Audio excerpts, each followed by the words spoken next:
정부가 수도권 도심 내 공공부지와 노후 공공청사를 활용해 수도권에 6만 가구를 공급하기로 했습니다. 용산과 태릉 골프장 부지 등 서울에 3만 2천 가구를 공급하고 경기도에서는 과천, 성남 위주로 공급하겠다는 방침입니다.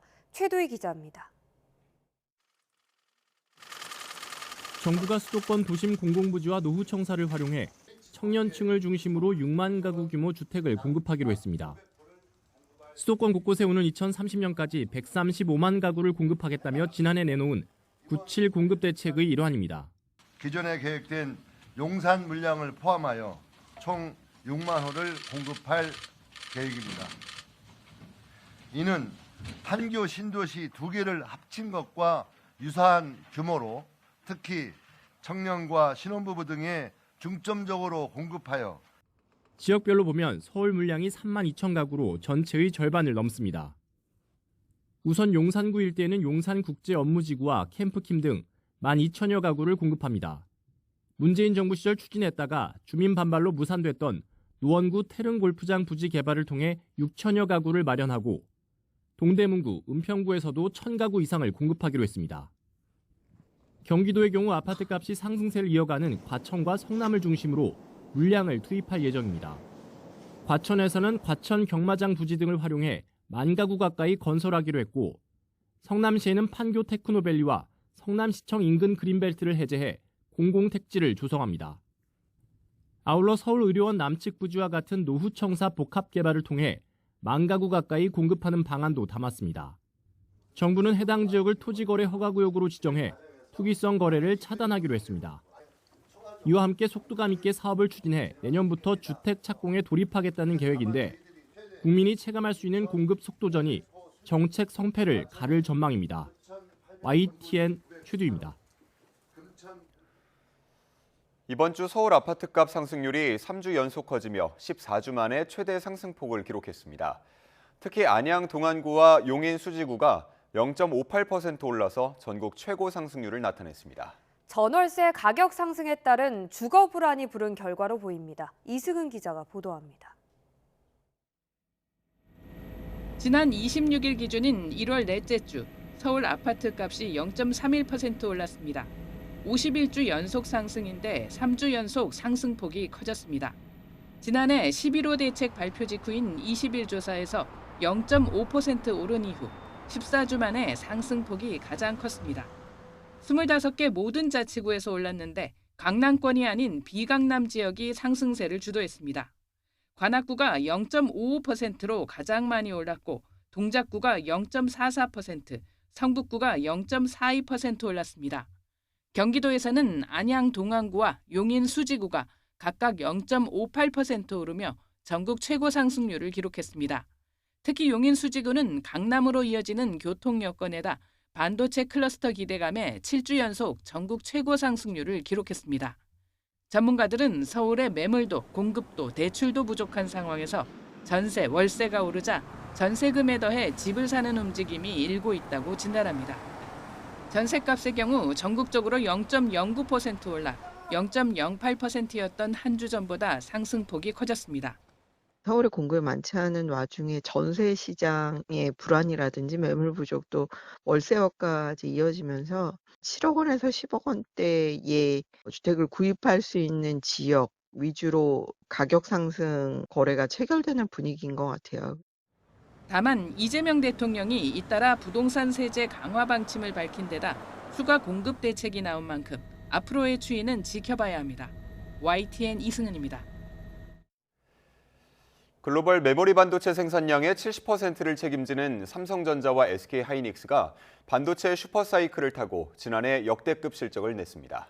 주식시장의 뜨거운 상승세를 이끄는 두 회사가 HBM4 정면 대결을 예고한 가운데 코스피는 사상 처음 5,200선을 뚫었습니다. 박기환 기자가 보도합니다. 한때 위기설에 휩싸였던 삼성전자가 인공지능 시대 반도체 열풍을 타고 다시 날아올랐습니다.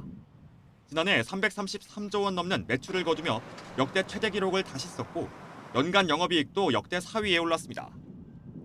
상반기 저조한 성적에도 불구하고 4분기 역대 최대 분기 성적을 거두며 반전에 성공했습니다. 실적 개선에 가장 큰 역할을 한 건 슈퍼사이클을 맞은 반도체 사업입니다. 범용 D램의 수요 강세와 고대역폭 메모리 HBM 판매 확대로 4분기 삼성 반도체에서만 16조 4천억 원의 영업이익을 냈습니다. 돌아온 삼성전자는 힘겹게 납품에 성공한 5세대와 달리 6세대 HBM4 경쟁력을 자신하며 올해 HBM 판매가 3배 이상 확대될 것이라고 밝혔습니다. 당사 HBM4는 고객들로부터 차별화된 성능 경쟁력을 확보하였다는 피드백을 받고 있습니다. 주요 고객사 요청에 따라 2월부터 최상위 비닌 11.7GBps 제품을 포함한 HBM4 물량의 양산 출하가 예정되어 있습니다. HBM에 힘입어 삼성전자 실적을 뛰어넘은 SK하이닉스는 업계에서 가장 빠르게 HBM4 양산을 시작했다고 밝혔습니다. 또 HBM에 대한 선제적 투자로 만들어낸 공급망은 단기간 따라오기 어려울 것이라고 선을 그었습니다. 성능과 양산성 그리고 품질을 기반으로 한 당사의 시장 리더십 및 주도적인 공급사 지위는 지속될 것으로 보고 있습니다. 나란히 호실적을 내놓은 삼성전자와 SK하이닉스가 올해 메모리 공급 부족이 계속되면서 더 큰 성과를 낼 것으로 전망하자 코스피도 다시 신기록을 썼습니다. 사상 처음으로 5,200선을 돌파하며 문을 닫았습니다. 삼성전자는 차익 실현 물량이 쏟아지면서 1% 하락 마감했지만 SK하이닉스는 2% 오른 86만 원을 기록했습니다.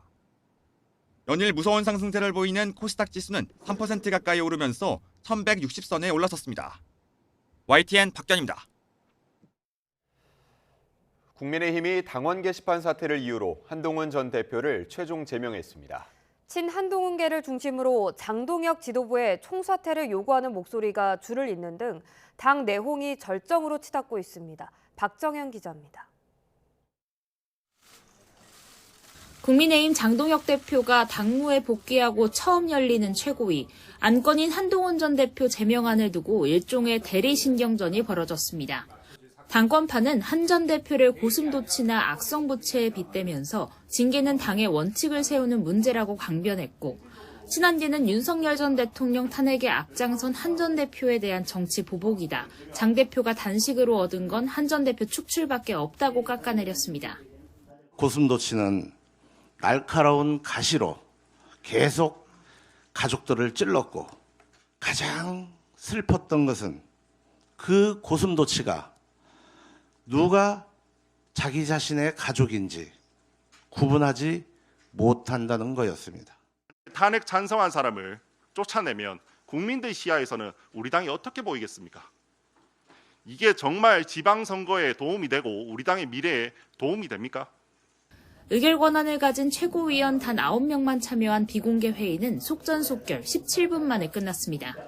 거수로 진행된 표결에서 우재준 최고위원만 반대 의사를 표시했고, 양양자 최고위원은 기권하면서 제명하는 장 대표를 포함한 나머지 7명의 찬성으로 가결됐습니다. 한 전 대표를 당에서 몰아내면서 국민의힘에선 사실상 내전이 시작됐습니다. 긴급 회견을 소집한 친한계는 정작 제명돼야 할 건 장동혁 지도부라며 격앙된 반응을 보였습니다. 개인의 정치적 이익을 위해 당의 미래를 희생시킨 것으로밖에 볼 수 없습니다. 장동혁 지도부는 이번 사태에 책임을 지고 즉각 물러나야 합니다. 추재선 중심 의원 모임 대한감일에도 스스로 뺄셈 정치를 선택하는 이유가 대체 뭐냐고 지도부를 강하게 규탄했고, 온건파로 분류되는 오세훈 서울시장도 기어이 당을 자멸의 길로 몰아넣었다며 장 대표는 즉각 물러나라고 비판했습니다. 비공개 의원총회에서는 선거를 앞두고 지도부가 자폭했다, 조작감사를 감찰하라는 쓴소리와 동시에 당내 문제라서 여태 수사 의뢰를 참았다는 반박으로 충돌이 빚어진 거로 파악됐습니다. 계엄과 탄핵을 겪으면서 국민의힘은 내부 갈등을 반성하는 차원에서 개파 불용을 당원에 새겼습니다. 그러나 이 원칙이 무색하게 선거를 앞두고 당은 또 한 번 두 쪽으로 갈라졌습니다. YTN 박정현입니다. 김건희 씨의 도이치모터스 주가 조작 혐의를 무죄로 판단한 재판부가 방조죄가 성립해도 공소시효가 지난 것으로 보인다고 판결문에 적시했습니다. 항소를 통해 무죄 판단을 뒤집어야 하는 특검은 2심에서도 난항을 겪을 가능성이 커 보입니다. 유서연 기자의 보도입니다. 김건희 씨 1심 재판부는 김 씨가 시세 조종 행위에 대한 인식이 있었다고 봤습니다. 다만 공동 정범으로 단정할 수는 없다며 방조 혐의 성립에 대해서 추가로 판단하지는 않았습니다. 이 사건에서 방조의 성립 여부는 공방의 대상이 아니었기 때문에 방조의 성립 여부에 관하여는 더 나아가 판단하지 아니합니다. 그런데 재판부는 방조죄가 성립한다고 해도 이미 공소시효가 지난 것으로 보인다고 판결문에 적시했습니다. 지난 2010년 10월부터 2011년 1월까지의 행위는 이미 공소시효가 완성됐기 때문에 면소 판결이 선고돼야 한다는 겁니다. 다른 기관의 행위에 대해서는 앞서 기소된 공범들의 확정 판결에서 시세 조종에 이용된 계좌로 인정되지 않았거나 김 씨가 독자적 판단으로 매수했다고 봤습니다. 공범들의 확정 판결로 공소시효가 정지된 기간의 행위에 대해선 시세 조종 세력들이 김 씨와 함께 주가 조작을 할 의사가 없었다고 판단했습니다. 이들이 김 씨를 싸가지 시스터즈라고 표현한 문자 메시지가 근거가 됐습니다. 항소심에서 1심 재판부의 무죄 판단을 완전히 뒤집어야 하는 상황에서 방조죄라는 퇴로마저 사실상 닫혀 특검의 부담은 더 커졌습니다. YTN 유서연입니다.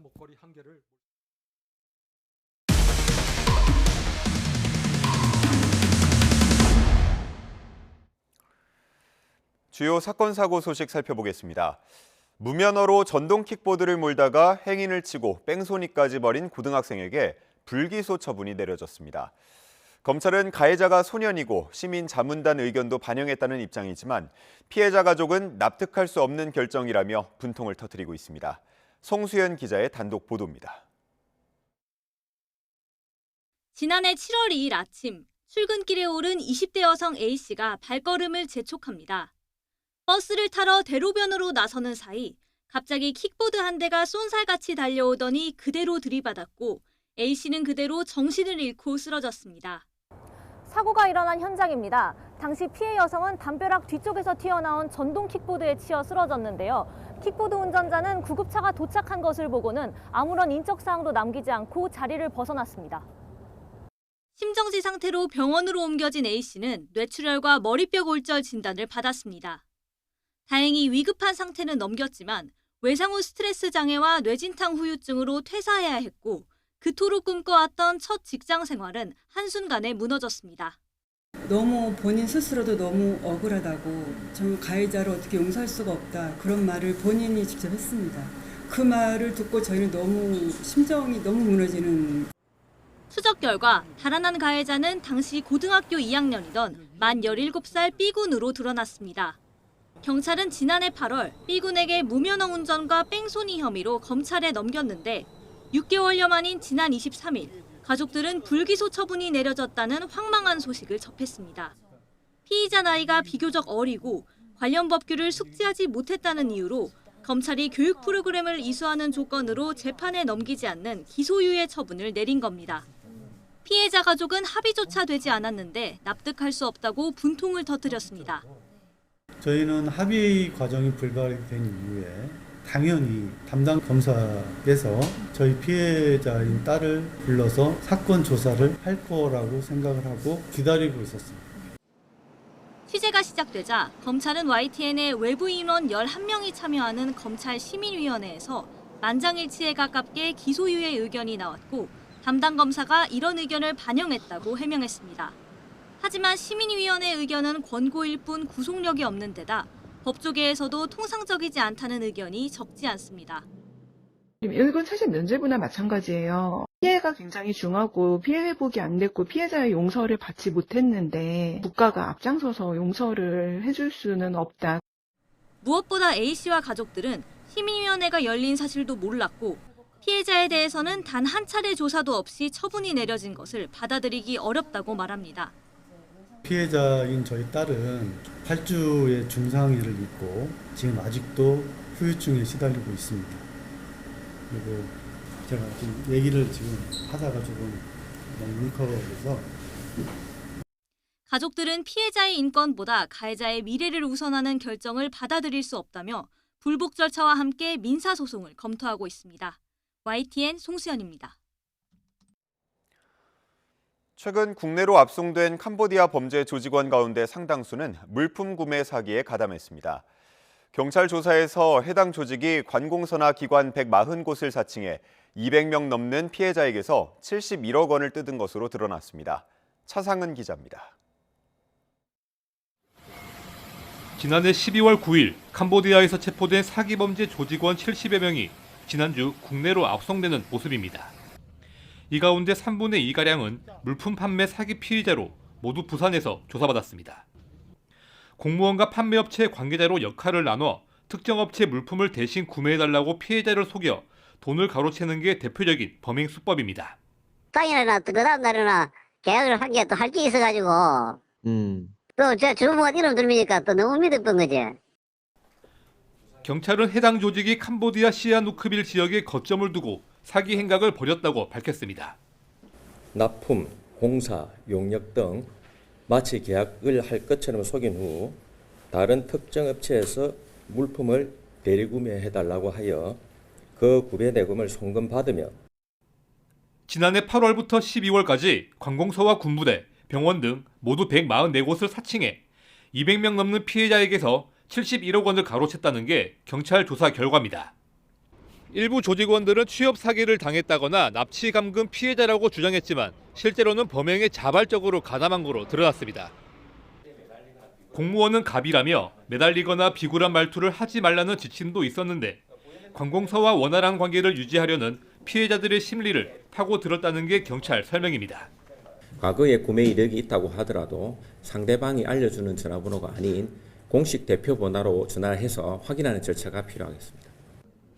경찰은 조직원들에게 범행을 지시한 중국인 총책과 우리나라 국적 관리자들을 추적하고 범죄 수익도 환수할 계획입니다.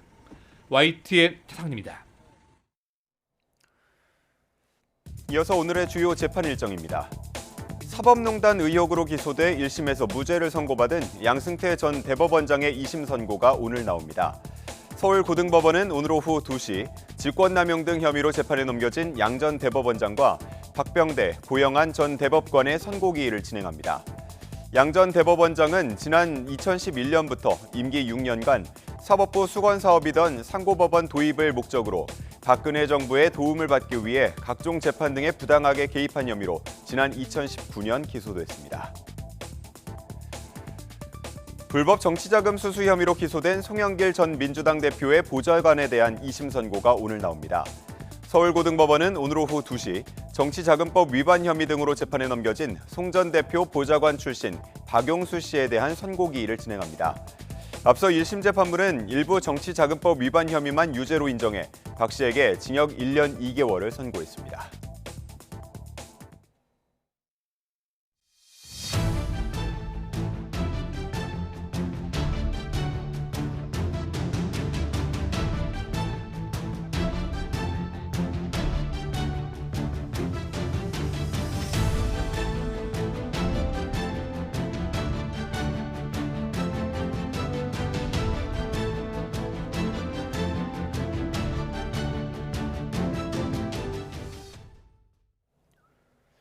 트럼프 대통령이 25% 관세 인상 경고에 나선 가운데 김정관 산업통상부 장관이 오늘 하워드 러트닉 미 상무장관을 만나 설득에 나섭니다.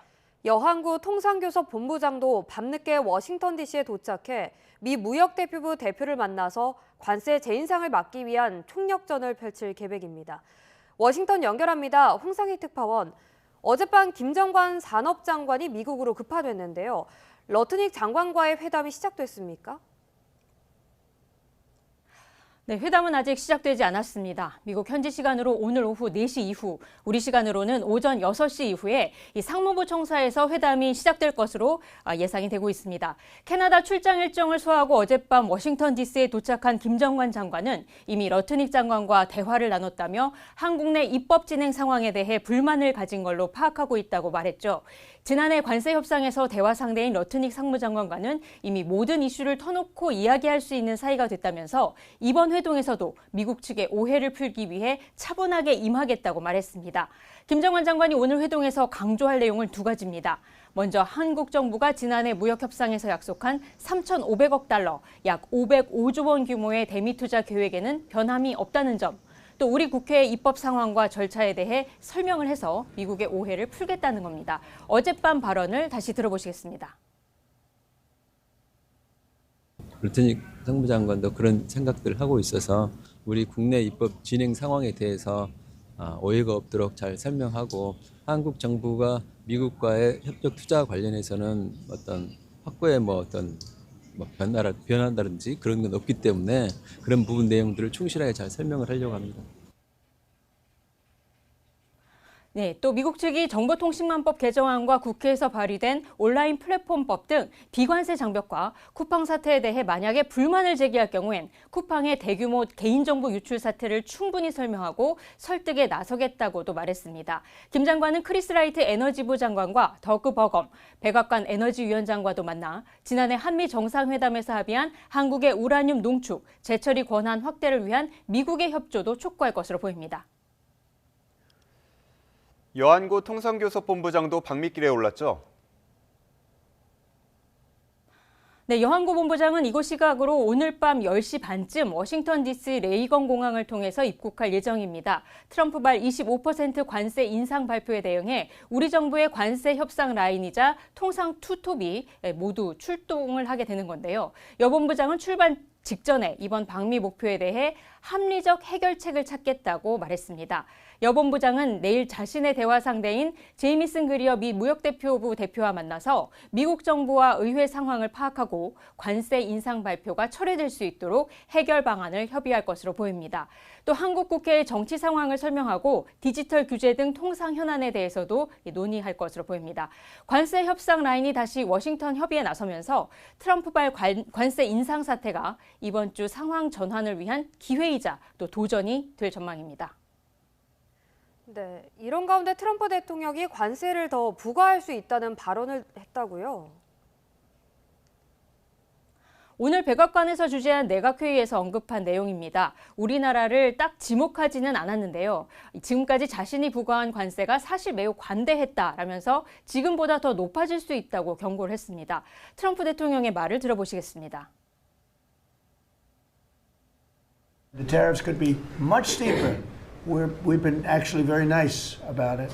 But even being nice about it, we've taken in hundreds of billions of dollars. And honestly, they've given us tremendous national security. 네, 관세를 포함한 무역 협상을 타결했어도 다시 관세를 올릴 수 있다는 의미로 들립니다. 트럼프 대통령은 앞서 SNS에 올린 글에서도 자신이 펜을 휘두르기만 해도 관세로 수십억 달러가 미국으로 더 들어올 거라고 말하기도 했습니다. 최근 그린란드 병합을 추진하면서 유럽연합의회가 미국과의 무역 합의 승인을 보류했고 한국의 대미 투자 이행이 느리다며 관세 재인상을 발표한 것과 무관치 않은 발언으로 보입니다. 트럼프 대통령은 또 연방대법원의 관세 소송에 대한 최종 판결을 앞두고 이 소송을 제기한 사람들은 중국 중심적이라고 비난한 뒤에 수천억 달러의 관세 수입과 국가안보를 가져다준 관세를 돌려주고 싶지 않다고 강조했습니다. 지금까지 워싱턴에서 전해드렸습니다. 오늘의 주요 경제 일정입니다. 국가데이터처가 지난해 12월과 연간 산업활동 동향을 발표합니다. 최근 산업생산 지표는 등락을 거듭하고 있는데요. 내수 지표는 부진이 이어졌을 것으로 보입니다. 지난해 11월에는 소매 판매액 지수가 한 달 전보다 3.3% 급락하면서 1년 9개월 만에 가장 많이 떨어졌습니다. 미국산 신선란 112만 개가 오늘부터 시중에 공급됩니다. 앞서 정부는 고병원성 조류 인플루엔자 확산에 따른 수급 불안에 대비해 미국산 신선란 224만 개를 수입하기로 했는데요.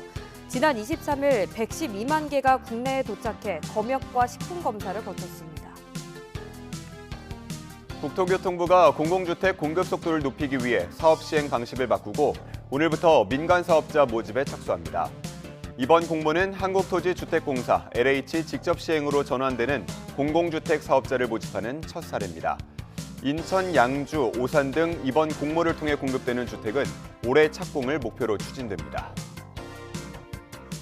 스튜디오, 드레스, 메이크업 등 결혼 준비에 드는 비용은 신혼부부에게 큰 부담일 수밖에 없는데요. 전국 14개 지역별 결혼 서비스 비용 조사 결과가 정오에 발표됩니다.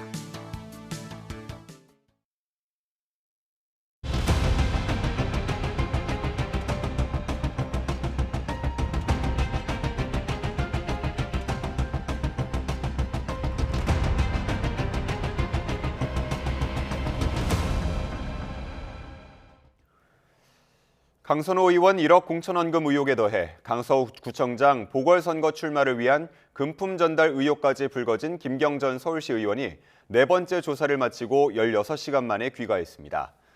오늘 새벽 서울경찰청 공공범죄수사대에서 조사를 마치고 나온 김 전 시 의원은 거듭 죄송하다며 성실히 수사에 임했다고 말했습니다. 다만 민주당 현역 의원에게 금품을 건넨 적이 있는지, 공천 목적으로 금품을 건넸는지 등을 묻는 취재진 질문에는 답하지 않았습니다. 경찰이 서울시의회에서 확보한 컴퓨터에서 김경전 시의원 가족 등이 운영하는 회사 5곳의 세금 관련 서류를 발견한 것으로 확인됐습니다. YTN 취재 결과 이들 회사는 모두 김 전 시의원이 관련 상임위에 있을 때 처음 세워졌는데요. 일부는 김 전 시의원이 상임위를 옮기면 여기에 맞춰서 사업 목적을 추가한 것으로 파악됐습니다. 양동훈 기자가 단독 보도합니다. 경찰이 김경전 시의원 가족 등이 운영하는 업체 5곳의 세금 관련 문건을 확보한 것으로 확인됐습니다.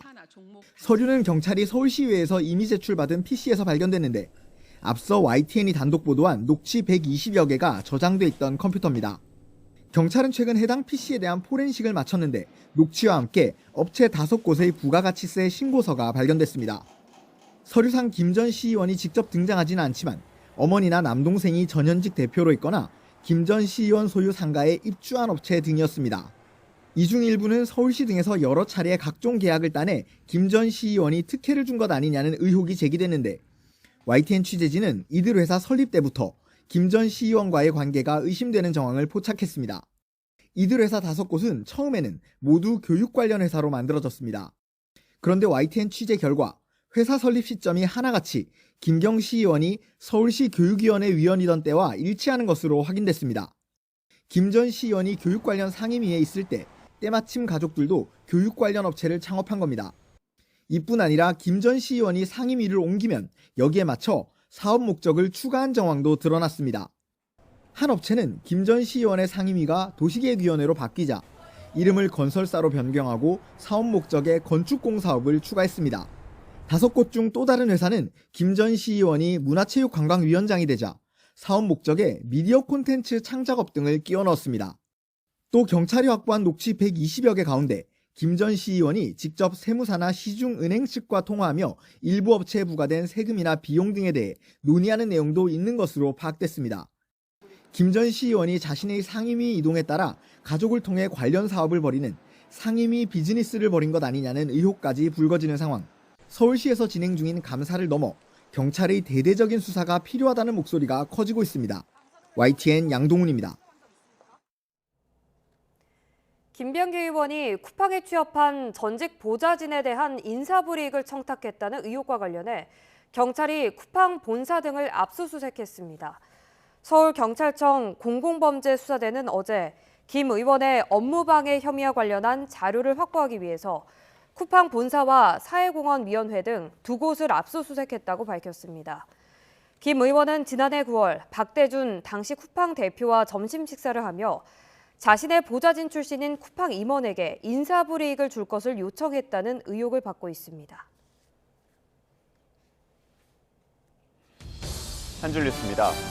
제주해안경비단은 어제 오전 10시쯤 제주시 애월읍 해안가 갯바위에서 무동력 목선을 발견했다고 밝혔습니다. 한 달 사이 3척이 잇따라 발견됐습니다. 인천 논현경찰서는 함께 술을 마시던 직장 동료를 흉기로 찌른 50대 중국인을 현행범으로 체포해 조사하고 있습니다. 이재명 대통령에 대한 흉기 테러 청부글을 올린 대학생이 벌금형을 선고받았습니다. 교회에서 함께 지내던 여고생을 학대 살해한 혐의로 기소된 합창 단장에게 징역 25년이 확정됐습니다. 여자친구를 살해하고 시신을 1년 동안 김치냉장고에 유기한 남성이 1심에서 징역 30년을 선고받았습니다. 전세 사기 사건에서 공인중개사가 확인 설명 의무를 다하지 않았다면 피해 금액에 대해서 일부 손해배상 책임을 져야 한다는 법원의 판단이 나왔습니다.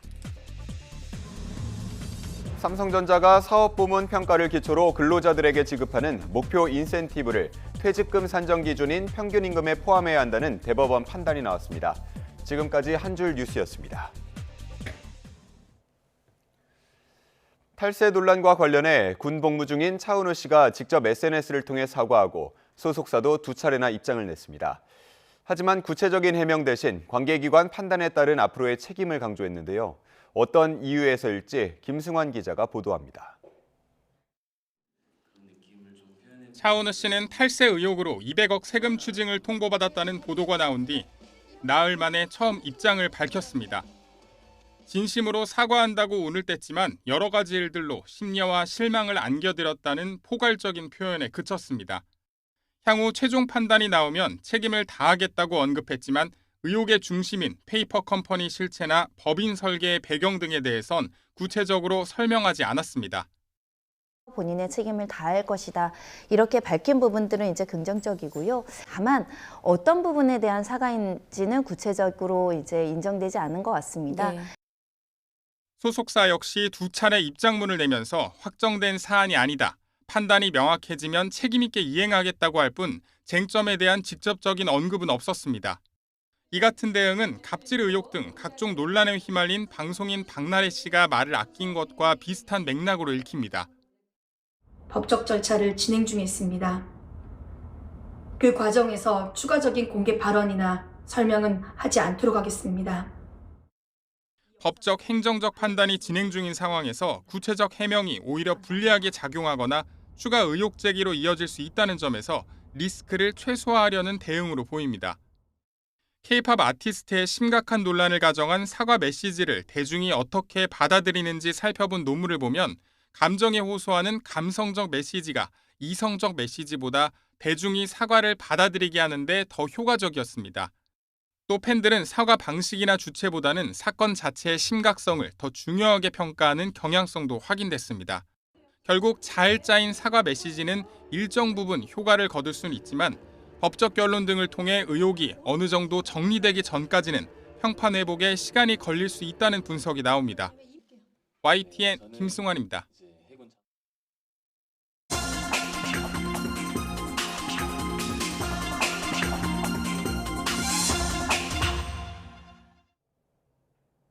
오늘의 글로벌 픽입니다. 도널드 트럼프 미국 대통령은 가자지구 전후 재건을 감독할 평화위원회를 공식 출범시키고 직접 의장을 맡았습니다.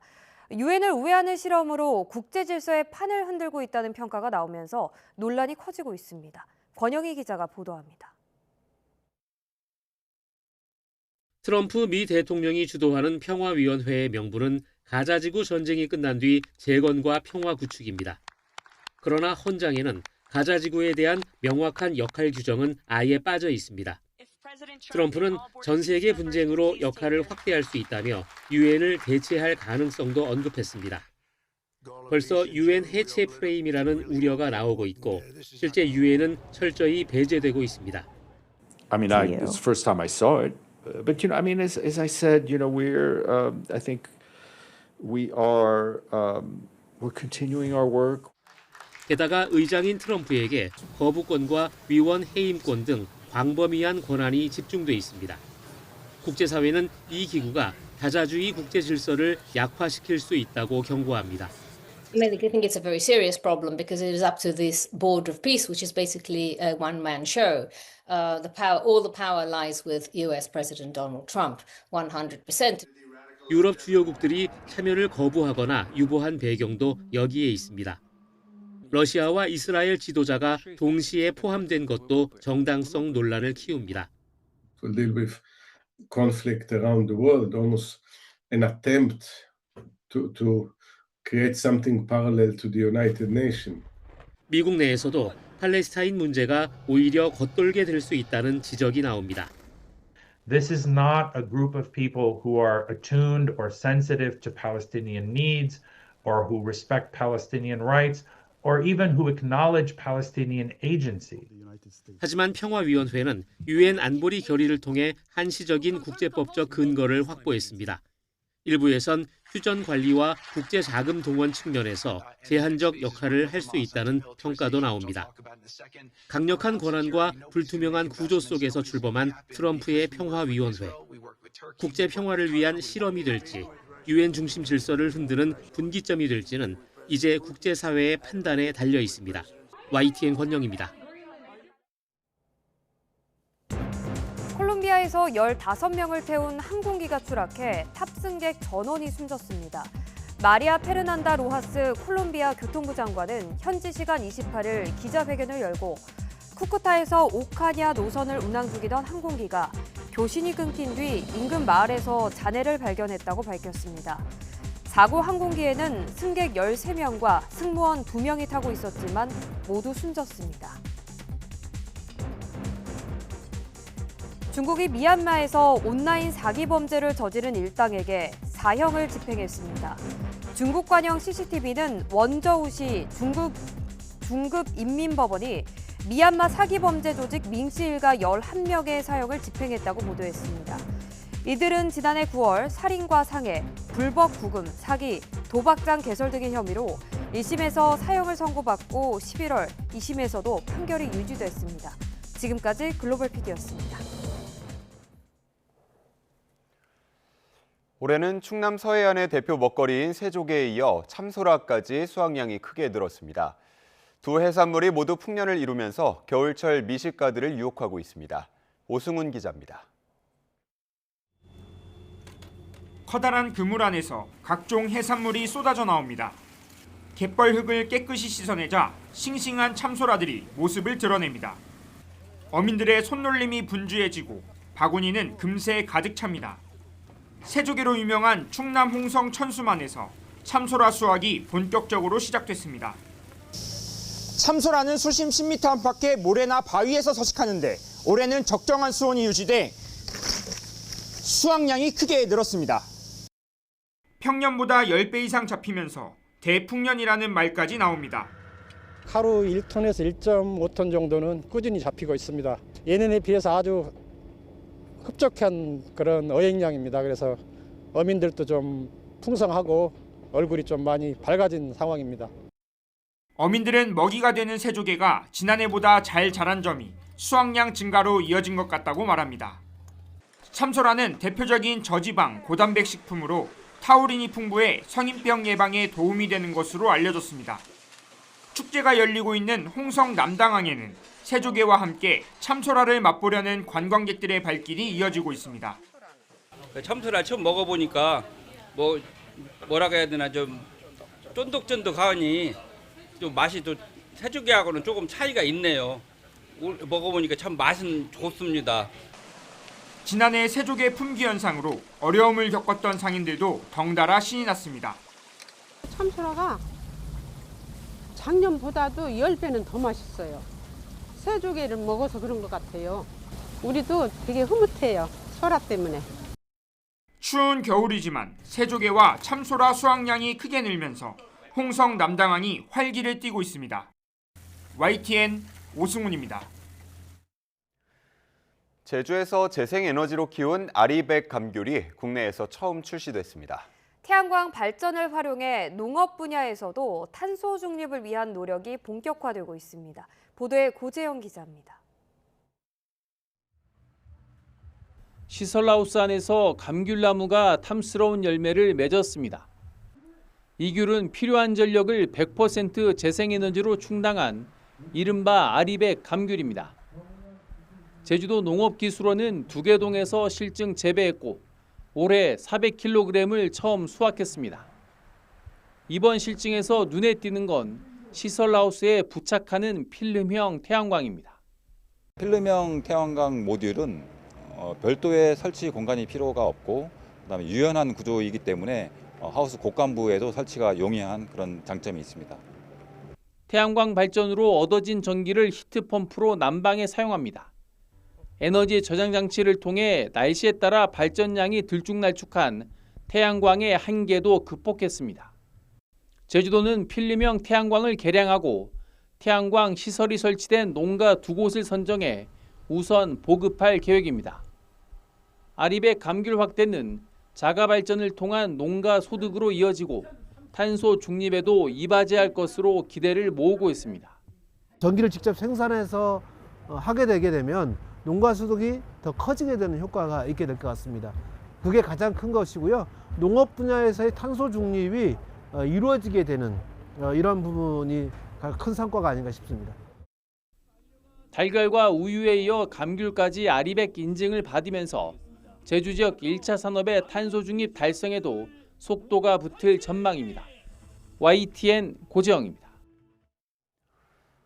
맞벌이 부부라면 갑작스러운 야근이나 주말 일정으로 아이 맡길 곳이 없어 발을 동동 구른 경험 다들 한 번쯤 경험할 텐데요. 경기도가 1년 365일 24시간 아이를 맡길 수 있는 언제나 돌봄 서비스를 한 단계 더 발전시켰습니다. 최명신 기자가 보도합니다. 경기도가 운영하는 안산의 언제나 어린이집입니다. 늦은 밤이나 주말에도 긴급한 사정이 생긴 부모들이 안심하고 아이를 맡길 수 있습니다. 그동안은 일일이 전화를 걸어 빈자리를 확인해야 하는 번거로움이 있었지만 이젠 상황이 달라졌습니다. 경기도가 개편한 언제나 돌봄 플랫폼을 통해 온라인에서 실시간으로 신청 현황을 확인하고 예약까지 한 번에 끝낼 수 있게 된 겁니다. 애 아빠가 출근을 못 한다던가 아니면 제가 이제 볼일을 취소하고 이랬었는데 이제 언제나 어린이집이 있어가지고 이제 애를 맡길 수가 있어서 좀 너무 편해요. 현장의 행정 부담도 획기적으로 줄었습니다. 수작업으로 하던 서류 업무가 전산화되면서 돌봄 종사자들은 오롯이 아이들에게만 집중할 수 있는 환경이 마련됐습니다. 예전에는 복잡한 종이 서류가 좀 이렇게 왔다 갔다 했던 그런 절차들이 복잡했다면 그게 다 플랫폼에 녹아 들어가서 이제는 조금 종사자로서 행정적 부담감이 확실히 줄어드는 것 같습니다.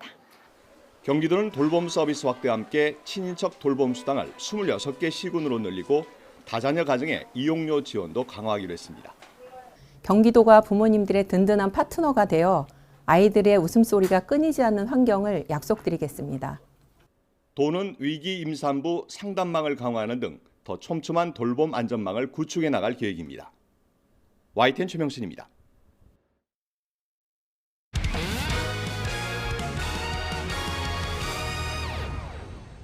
사실 슈터는 좋은 패스가 오면 언제든 넣을 준비가 되어 있어야 된다고 배웠기 때문에 그때도 전 넣을 준비가 되어 있었고요.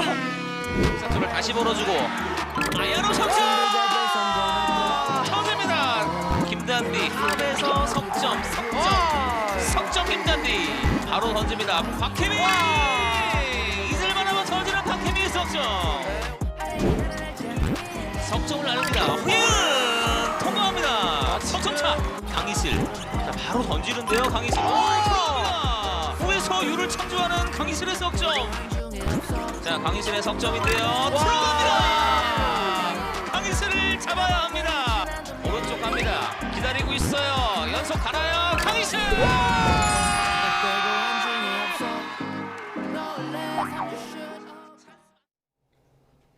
오늘 출근길도 강추위에 대비하셔야겠습니다. 오늘 아침 서울의 최저기온이 영하 9.1도까지 떨어졌고요. 한낮 최고기온도 영하 2도에 그치면서 예년 수준을 5도가량 밑돌겠습니다. 이번 한파는 주말이 지나야 서서히 누그러질 것으로 전망됩니다. 차고 건조한 바람이 불면서 대기는 더욱 메말라가고 있습니다. 건조특보가 또 확대 강화됐습니다. 특히 동해안과 영남 동부 지역엔 건조경보가 내려져 있는데요. 바람도 강하게 불고 있습니다. 산불이 나지 않도록 각별히 주의하셔야겠습니다. 오늘 전국에 가끔 구름이 많겠습니다. 또 당분간 동해안 지역은 너울성 파도가 높게 일겠습니다. 중부지방과 경북 내륙을 중심으로 한파특보가 내려져 있는데요. 현재 서울의 기온은 영하 8.8도, 대구는 영하 4.2도를 보이고 있습니다. 한낮 최고 기온은 서울 영하 2도, 대구 3도, 광주 2도, 부산 5도에 그치겠습니다. 주말과 휴일에도 하늘에는 대체로 구름만 지나겠습니다. 다만 휴일 아침에는 충청 이남 서해안에, 다음 주 월요일에는 전국 곳곳에서 다시 눈이 내릴 전망입니다. 날씨였습니다. 이상으로 뉴스타트 1부 마칩니다. 잠시 후 2부가 이어집니다. 시청해주신 여러분 고맙습니다.